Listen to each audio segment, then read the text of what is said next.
Hello, welcome and बहुत बहुत स्वागत है आपका कंज्यूमर अड्डा में। आपके साथ मैं हूं विपिन भट्ट और एक खुशखबरी लेकर आए हैं आपके लिए, खास तौर पे बच्चों के लिए और ऐसे बच्चों के लिए जिनका एम्बिशन था, जिनका सपना था कि वो भी पायलट बने, ऊंचाइयों को छुएं, एक कमर्शियल एयरलाइनर को उड़ाएं। लेकिन अगर साइंस नहीं ली थी तो सपना पूरा नहीं हो सकता है। तो ऐसे ही बच्चों के लिए खुशखबरी है कि अब पायलट का करियर और साइंस नहीं रही है बैरियर।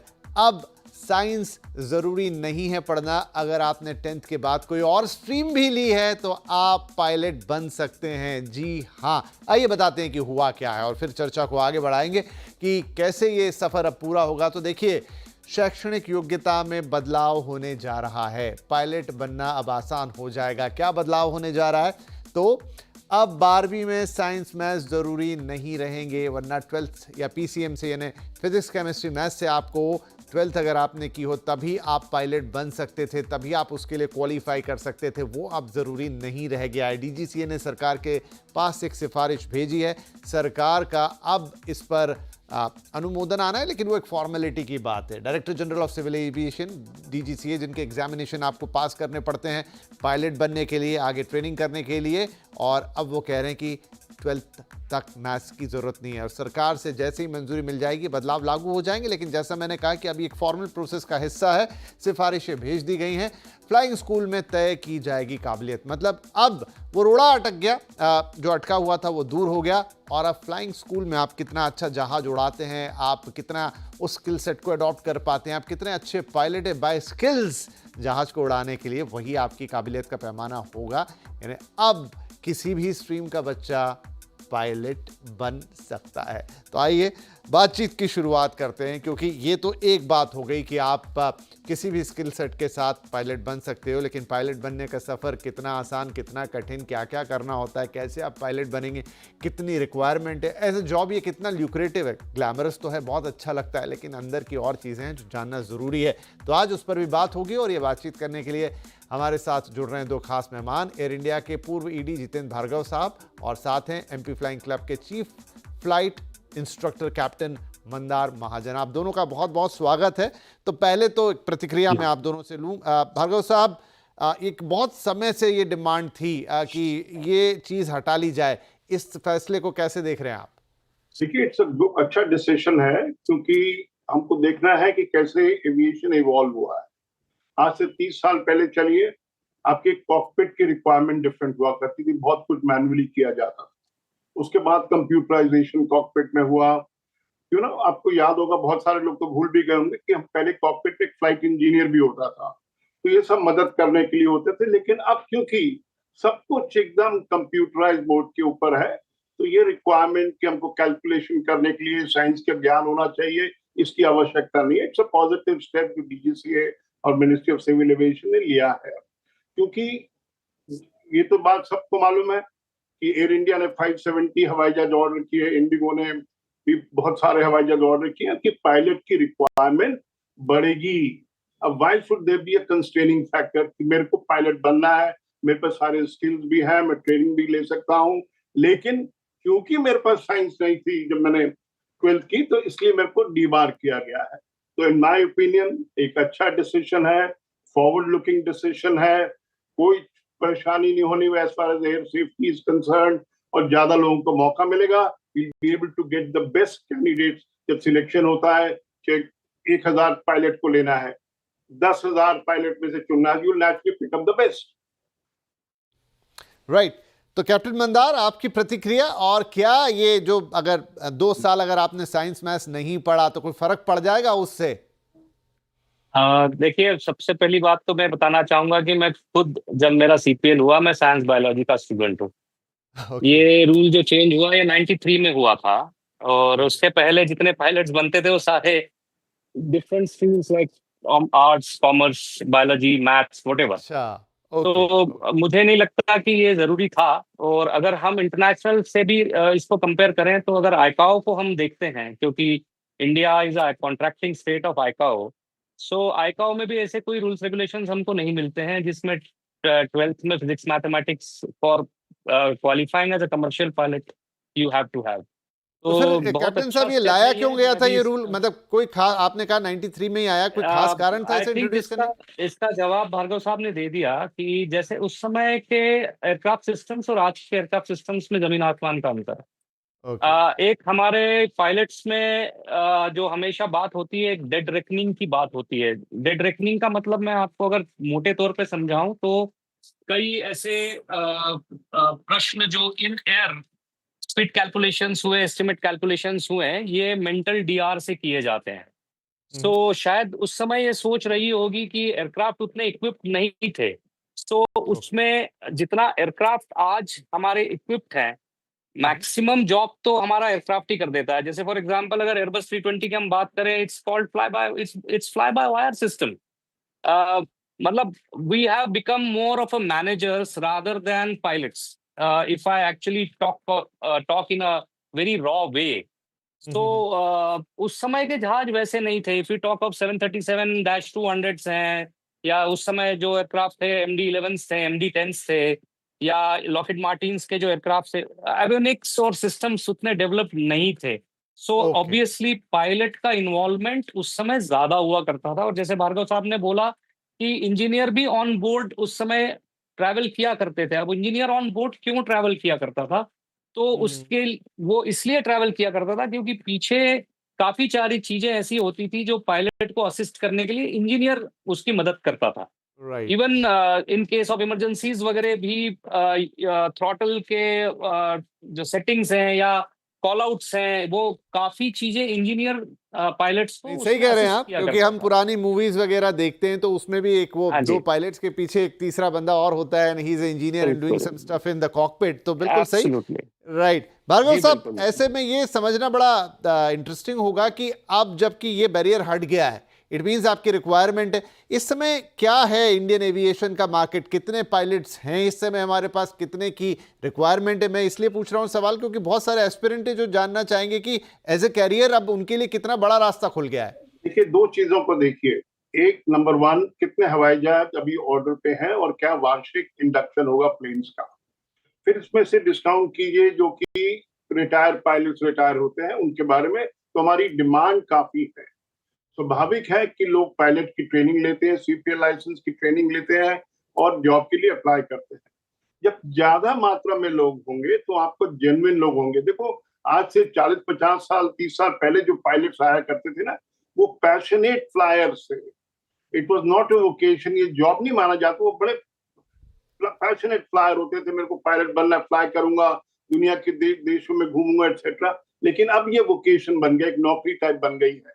तो जरूरी बात है कि ज्यादा लोग प्लान करते हैं कि मेरे को अगर इंजीनियर बनना है, अगर मेरे को इस सर्विस में जाना है, कंप्यूटर करना है, ये करना है, क्या करना है, तो ऐसे ही एक पायलट की स्ट्रीम है। जैसे कि हम सब जानते हैं, बहुत सारी लड़कियां हैं, वुमेन पायलट्स हैं। इंडिया में सबसे ज्यादा वुमेन पायलट्स हैं दुनिया में। तो जब ये साइंस की एक क्राइटेरिया निकल जाएगा और आपके पास में पायलट की ट्रेनिंग करने वाले हों, तो जरूरी बात है वो ट्रेनिंग के लिए जाएंगे, ट्रेनिंग करेंगे। और क्योंकि सिलेक्शन प्रोसेस काफी टफ होता है, तो स्वाभाविक है कि आपको ये क्वालिफिकेशन काम नहीं आती। आपकी जो स्किल होता है, जो आपने एक्वायर किया पायलट ट्रेनिंग के अंदर में, सिमुलेटर की ट्रेनिंग के अंदर में, वो सब काम आता है भविष्य के लिए कि आपको कैसे कैरियर ग्रोथ होगा। इंडिया, जैसे कि सब जानते हैं, डोमेस्टिक मार्केट में we are the third largest market after America and China. International में हम काफी कभी भी डबल फिगर के ऊपर में है, लेकिन ग्रोथ है। अब जब जैसी पायलट्स की ग्रोथ होगी, और यहाँ पे ना एक प्लेन के लिए 6 to 8 sets of pilots are required. यानी कि अगर आपने 1000 प्लेन ले रहे हैं, तो आपके पास में, आप सोचिए, अगर 8 सेट्स माने जाते तो 16 पायलट की रिक्वायरमेंट होती है। Multiply this factor and you से कितने लार्ज नंबर ऑफ पायलट्स। और जैसे मैंने पहले बताया, क्योंकि पायलट्स रिटायर होते हैं, बहुत सारे पायलट 60 to 65 में जिनको एक्सटेंट पे रखा गया है। और जब नए हवाई जहाज आएंगे, मॉडर्न हवाई जहाज आएंगे, तो स्वाभाविक है कि we will need more and more pilots. और यही नहीं है कि इंडिगो और एयर इंडिया के पायलट्स, दूसरी एयरलाइन में भी रिक्वायरमेंट की हुई है। क्योंकि इंडिया जैसे जैसे इकोनॉमी बढ़ेगी, देखिए 3 फैक्टर्स का कन्वर्जेंस होता है। एयरपोर्ट्स, नए एयरपोर्ट बनी जा रहे हैं, एयरलाइन नए हवाई जहाज लेके आ रही है, economy is doing well, so more people will be travelling. तो ये बहुत रेयर होता है कि convergence of 3 factors take place. 2004 2005 में हुआ था, अब दोबारा चल रहा है। तो जो भी बात है, number of passengers grow, number of aircraft will grow and the pilots requirement will go up, and no better way to see कि हमको ये जो रिक्वायरमेंट थी वो किस कॉन्टेक्स्ट में ली गई थी। अब वो कॉन्टेक्स्ट नहीं है तो क्यों नहीं रिव्यू किया जाए। मेरा तो ये मानना है this could have been done away with 10-15 साल पहले भी, but better late than never, as they say. जी जी बिल्कुल। तो बड़ी रिक्वायरमेंट है, जो नंबर हम भी देख रहे हैं उस हिसाब से भारत ने 1700 प्लेन्स के ऑर्डर दिए हुए हैं। हर साल जो है वो करीब 30,000 पायलट्स की डिमांड होती है, और अभी भी भारत में सिर्फ 6 से 7,000 पायलट ही हैं। तो वो बहुत बड़ा एक गैप है और उसको फुलफिल करना है। नाउ मंदार साहब, अब जो बच्चे देख रहे हैं, बहुत सारे जो एस्पिरेंट्स हैं, एक बाहर से जब देखते हैं तो बड़ा ग्लैमरस जॉब भी लगता है, लेकिन शायद उतना आसान भी नहीं होता। एक लंबी इसमें प्रोसेस है, जिधर आपको जीडीसी की एग्जाम भी पास करनी होती है, फिर फ्लाइंग स्कूल में ट्रेनिंग लेनी होती है। इनफैक्ट बहुत खर्चीला भी है। तो खर्चे पे बाद में आते हैं, पहले आपसे ये समझना चाहूंगा प्रोसेस क्या होती है, एक पायलट बनने की शुरुआत आप कहाँ से करते हैं, क्या क्या करना होता है? देखिए, बेसिक रिक्वायरमेंट तो अब जैसे चूंकि ये 12th फिजिक्स मैथमेटिक्स हटने जा रहा है, तो लाइसेंस के लिए बेसिक रिक्वायरमेंट जो अभी तक थी 12th physics mathematics with 18 years of age, और इसके साथ में डीजीसीए ने सिलेबस ऑलरेडी पब्लिश करके रखे हैं उनके वेबसाइट्स पे, और उसमें 200 घंटे की फ्लाइंग ट्रेनिंग है, जिसको हम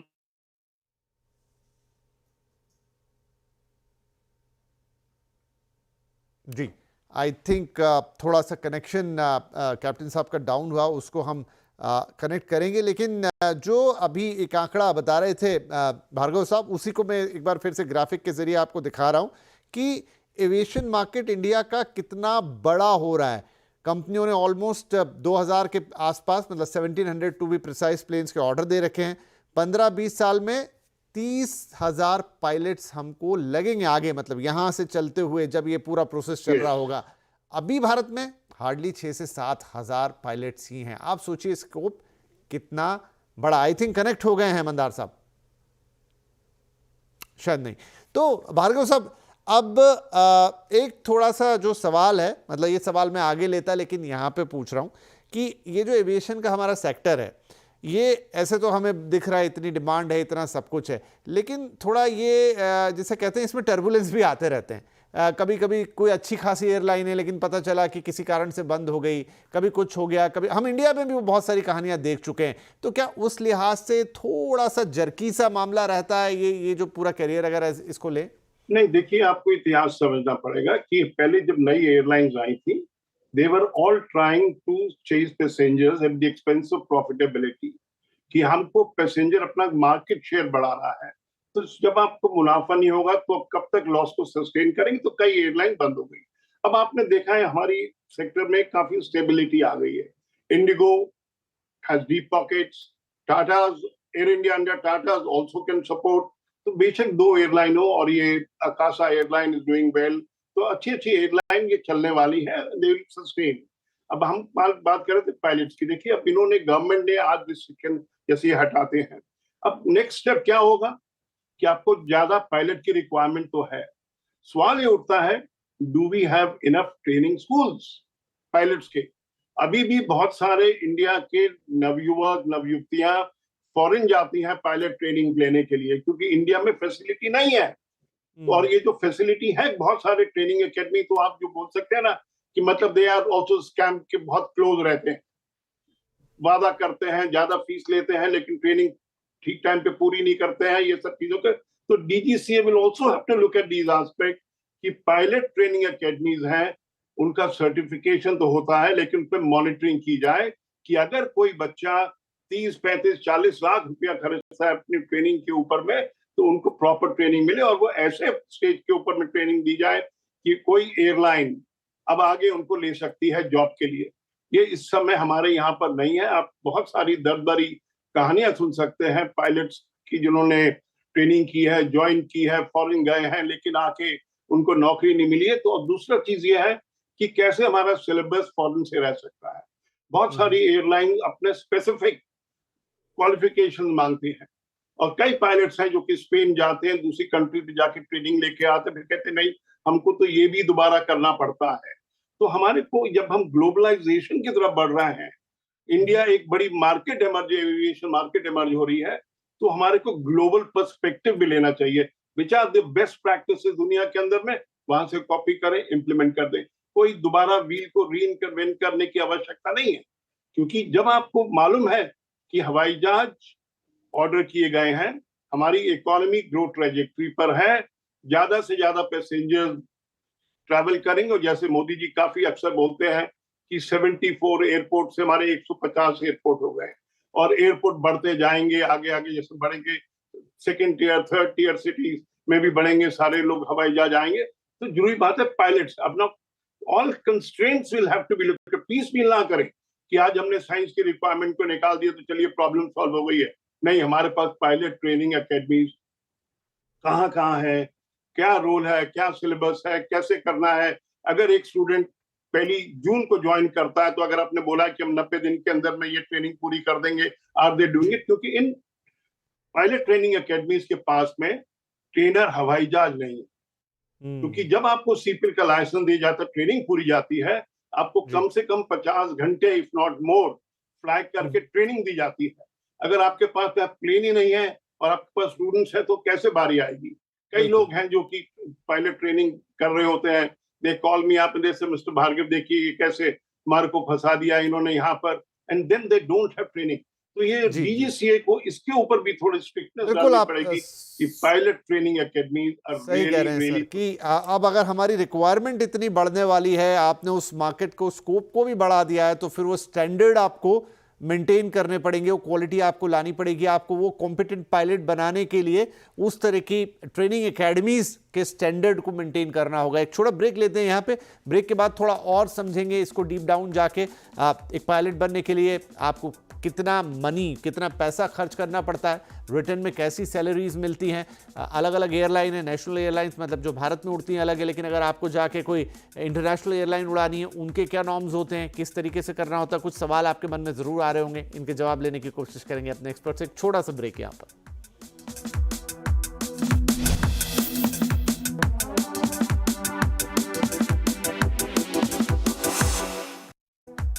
वेलकम बैक। पायलट का करियर और साइंस नहीं बैरियर। बड़ी खबर ये कि अब जो साइंस की रिक्वायरमेंट थी, 10+2 में आपको साइंस का स्टूडेंट होना ज़रूरी था अगर आपको पायलट के लिए क्वालिफाई करना है, वो क्वालिफिकेशन अब खत्म कर दी गई है। यानी किसी भी स्ट्रीम का बच्चा 10th के बाद आपने कोई भी सब्जेक्ट लिया हो, अब पायलट बन सकता है। तो चलिए, ब्रेक से पहले काफ़ी बातें हम इसी बारे में कर रहे थे कि कैसे होगा।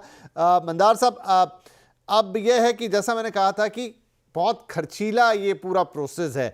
ऑन एन एवरेज अगर आपको जस्ट एक लाइसेंस प्राप्त करना है, फिर अलग बात है कि आप किस लेवल का कौन सा विमान उड़ा रहे हैं, वो आगे की चीज़ें हैं, लेकिन अगर आपको एक पायलट का सर्टिफिकेशन लेना है, मिनिमम कितना खर्चा होता है?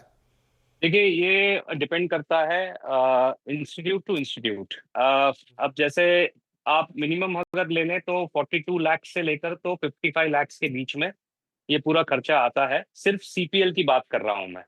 लेकिन अब सीपीएल लेने के बाद में जब आप टाइप रेटिंग की बात करते हैं, क्योंकि पहले ऐसा हुआ करता था, अगर मैं 2000 तक की बात करूं या इवन 2006 या 7 तक की बात करूं, तो एयरलाइन खुद टाइप रेटिंग कराती थी पायलट्स को।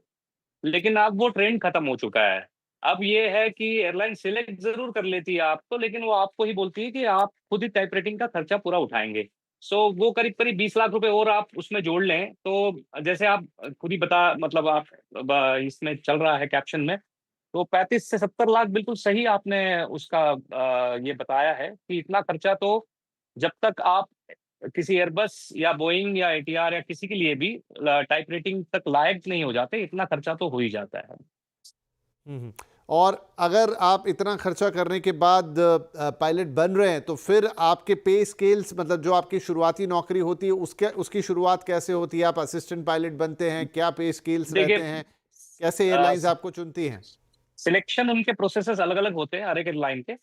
जो एक नॉर्मल ट्रेंड में आपको बताना चाहूंगा कि पहले तो वो कॉल करते हैं आपको इसके लिए रिटन एग्जाम्स के लिए, जिसमें कि आपके मोस्टली जो थ्योरी पेपर्स हैं उन्हीं के सब्जेक्ट्स रहते हैं। और once you clear that written exam, उसके बाद में they will call you for adapt test.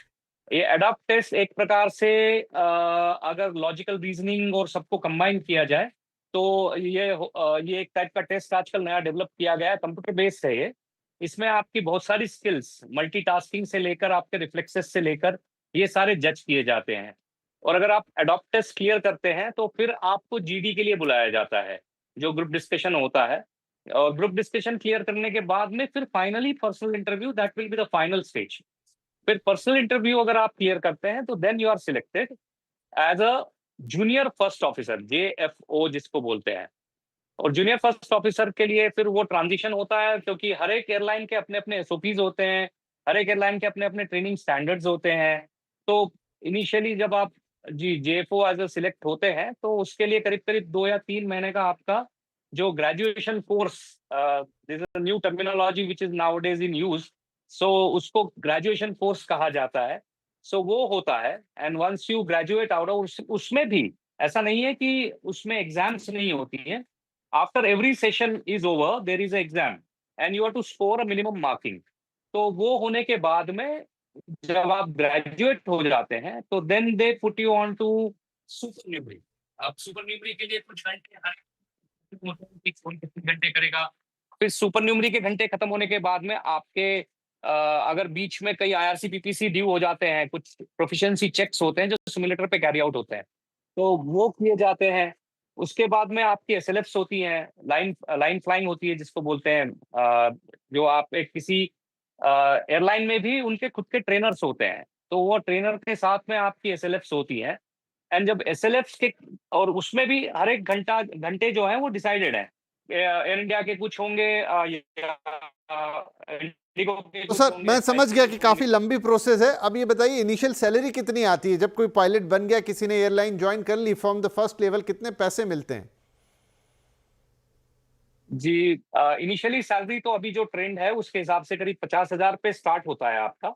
And जब आप फुल्ली रिलीज हो जाते हैं as a JFO, junior first officer, full release हो जाते हैं, तो then it comes to around 1.25 से 1.5 के करीब।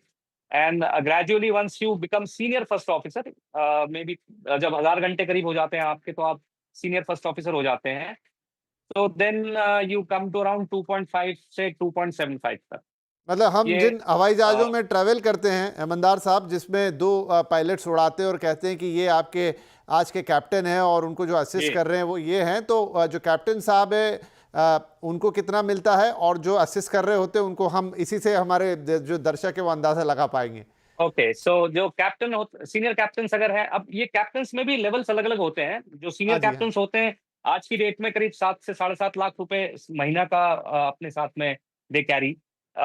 जो लाइन कैप्टन्स जिसको बोलते हैं, जो नॉर्मल लाइन कैप्टन्स होते हैं, उनकी करीब 5, 5.5 से 6 के बीच में सैलरीज होती हैं। और जो मैनेजमेंट कैप्टन्स होते हैं, जो मैनेजमेंट तक जाते हैं, जो जैसे सीनियर EVP हुए या वाइस प्रेसिडेंट ऑपरेशंस हुए, या इस टाइप के जो सीनियर मैनेजमेंट कैप्टन्स भी होते हैं या पायलट्स होते हैं, तो they take home around 8 to 9 lakh rupees a month. ठीक, तो और ये हो जो गया कि आप जूनियर, इतना पैसा कमा पाएंगे। जितेंद्र साहब, जस्ट एक आखिरी सवाल वो ये कि क्या एक बार आप पायलट बन गए तो फिर हो गया काम, या ये सतत सीखने वाली बात है? आपको लगातार, आपने क्योंकि अपने पिछले जवाब में बोला भी था कि आपको अगर कोई फॉरेन एयरलाइन है उनके नॉर्म्स अलग हैं, आपको एक अलग तरीके का विमान उड़ाना है उसके नॉर्म्स अलग हैं, तो ये लगातार आपको अपग्रेडेशन करना रहता है? देखिए बिल्कुल, जैसे फॉर एग्जाम्पल अगर एयर इंडिया के अंदर में कोई पायलट ज्वाइन किया है तो उनके पास छोटा हवाई जहाज, बड़ा हवाई जहाज, इंटरनेशनल लेवल है, तो अब आप डोमेस्टिक में कर रहे हैं, पहले आपको पायलट यहाँ से कमांडर बनेंगे, फिर आपको पायलट कमांडर बड़े हवाई जहाज के अंदर में। तो आप जब सबसे बड़े हवाई जहाज में, हर पायलट चाहता है कि हम कैप्टन बने, क्योंकि एक कमांडर जो होता है ये बड़ी वैल्यू रखता है एयरलाइन इंडस्ट्री में पायलट्स के बीच में। तो ये सबसे बड़ा हवाई जहाज जैसे A350, 500 अभी आया, 900 आया एयर इंडिया के पास में, तो स्वाभाविक है कि अच्छे पायलट वहां जाने की कोशिश करेंगे। और ये ट्रेनिंग रेगुलर प्रोसेस होता है। प्लस इसके अंदर भी होता है कि आपका हर 6 महीने के बाद में सिमुलर ट्रेनिंग और मेडिकल होता है। ये नहीं होता दूसरी जॉब्स की तरह से कि आपका वेट बढ़ गया, आपको वीकनेस हो गई, ये सब चीजें देखी जाती हैं। So you have to keep yourself physically fit also. और ये जो पायलट्स की बात है, बिल्कुल आज बहुत सारे पायलट्स हैं जो कि 10 लाख रुपए महीना कमाते हैं, but we should not grudge them. उनके पास में 20,000 25,000 का फ्लाइंग तजुर्बा है, एक्सपीरियंस है, इतना सारे के बाद में then they get on with it. और ये जब से हमारे स्काईज खुले थे, दूसरी प्राइवेट एयरलाइन आई थी, तो उसके बाद में क्योंकि कंपटीशन है, शॉर्टेज है, जब एक नई एयरलाइन आती है या नए हवाई जहाज की रिक्वायरमेंट होती है तो पोचिंग भी होती है दूसरे हवाई से।